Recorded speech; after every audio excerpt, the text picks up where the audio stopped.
Bonjour Jessica! Bonjour madame! Aujourd'hui, on va faire l'addition des fractions.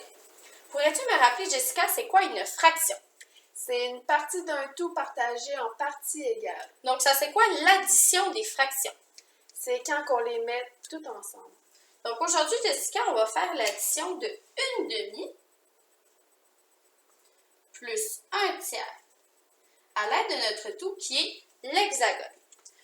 Représente-moi 1/2 avec une forme géométrique à l'aide de l'hexagone.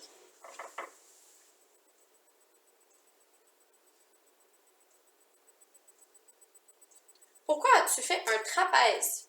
Parce que c'est une partie d'un tout partagé en deux parties égales. Super, maintenant représente-moi 1/3 à l'aide d'une forme géométrique à l'aide du tout qui est l'hexagone.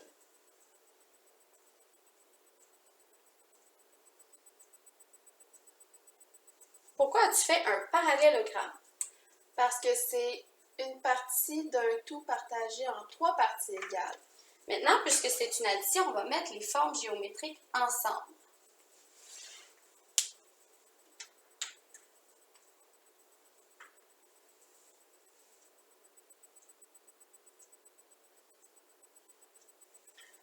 Donc, pourrais-tu me dire combien ça représente par rapport au tout? Non, je sais pas. Pourquoi tu n'es pas capable de le faire ici? Parce que c'est des formes géométriques différentes. Pourrais-tu me représenter ces deux formes géométriques-là à l'aide d'une même forme géométrique? Oui. Vas-y.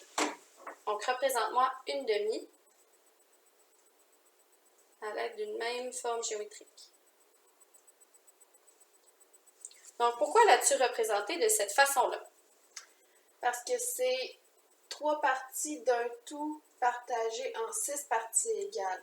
Super, maintenant représente-moi le parallélogramme à l'aide de la même forme géométrique.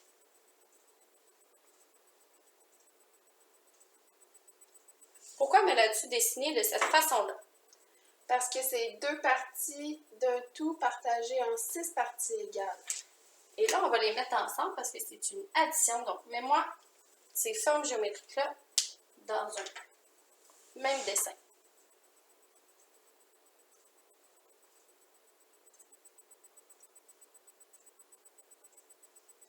Peux-tu maintenant me dire, Jessica, combien ça représente par rapport au tout?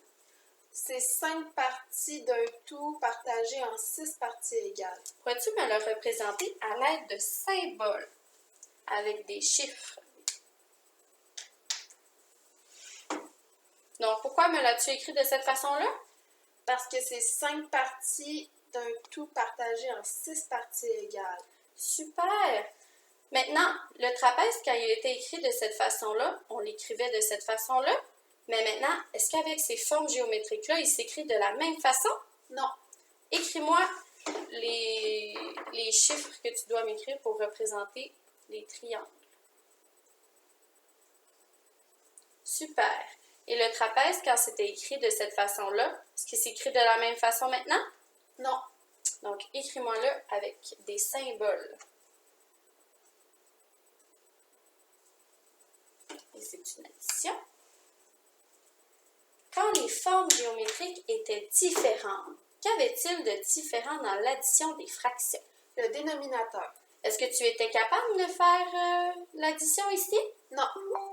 Quand les formes géométriques étaient semblables, qu'avait-il de semblable dans l'addition des fractions ici? Le dénominateur. Quand le dénominateur était pareil, est-ce que tu étais capable de faire l'addition? Oui. Super. Et comment as-tu fait l'addition ici?